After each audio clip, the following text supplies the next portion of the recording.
పవన్ కళ్యాణ్ గారు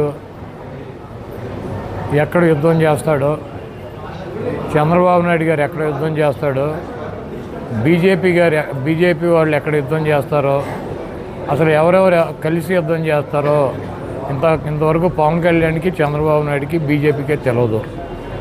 ఎవరు యుద్ధానికి రెడీ, ఎక్కడ ఎవరు యుద్ధానికి రెడీ వాళ్ళకి తెలుసా? కనీసం వాళ్ళకన్నా క్లారిటీ ఉందా? ఇప్పుడు పవన్ కళ్యాణ్ ఎన్ని చోట్ల యుద్ధం చేయబోతున్నాడు, ఎక్కడ యుద్ధం చేయబోతున్నాడు ఆయనకి తెలుసా? ఆయన పార్టీలో పనిచేస్తున్నటువంటి కార్యకర్తలకు కానీ, నాయకులకు కానీ, సీట్లు ఆశించే వాళ్ళకి కానీ తెలుసా? చంద్రబాబు నాయుడు ఎక్కడ యుద్ధం చేస్తున్నాడో, ఏ సీట్లు యుద్ధం చేస్తాడో ఆయన పార్టీ వాళ్ళకి ఆయనకేమన్నా తెలుసా? బీజేపీ వాళ్ళు అసలు వీళ్ళతో కలిసి యుద్ధం చేస్తారో లేకపోతే వాళ్ళు విడిగా యుద్ధం చేస్తారో? ఒకవేళ చేస్తే 3 చోట్ల చేస్తారో, 7 చోట్ల చేస్తారో, 12 చోట్ల చేస్తారో కనీసం వాళ్ళకన్నా తెలుసా? అసలు వాళ్ళు ఎక్కడ యుద్ధం చేయాలో ఎవరికి క్లారిటీ లేదు. వాళ్ళంతా కూడా తెలుగుదేశం పార్టీలో ఉన్నటువంటి క్యాడరు, జనసేనలో పార్టీలో ఉన్నటువంటి క్యాడరు. ఇది అయ్యేటువంటి పని కాదు.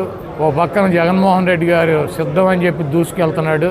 మనం యుద్ధం అని చెప్పి ఆ సిద్ధం పక్కన ఫ్లెక్సీలు పెడతాం తప్పించి చేయగలిగింది ఏమీ లేదు. ఎక్కడ ఎవరికి సీట్లు ఇస్తారు, ఎక్కడ ఎవరు పోటీ చేస్తారు అన్నదే వాళ్ళకే క్లారిటీ లేదు. ముందు వాళ్ళ క్లారిటీ తెచ్చుకున్నాక వాళ్ళు సిద్ధమేనా, సయ్యా, యుద్ధమా, ఎవరితో కలిసి ఎవరి మీద యుద్ధం చేస్తారు. కొన్ని ఫ్లెక్సీ పక్కన ఫ్లెక్సీ పెడితే యుద్ధం కాదు, సిద్ధం కాదు, అది కామెడీ పోస్ట్ అవుద్ది.